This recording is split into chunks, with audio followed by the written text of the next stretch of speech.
For today's video, nilapagod kami naglakad kaya dumaan muna kami dito sa KM4 Samgyupsalan dito sa Ellis. 199 pala dyan yung Samgyup nila. At ito ang mga kanilang side dishes.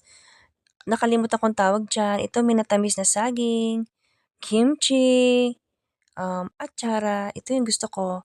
And then lettuce, and then pork na taba-taba, and then spicy pork, and then adobo pork.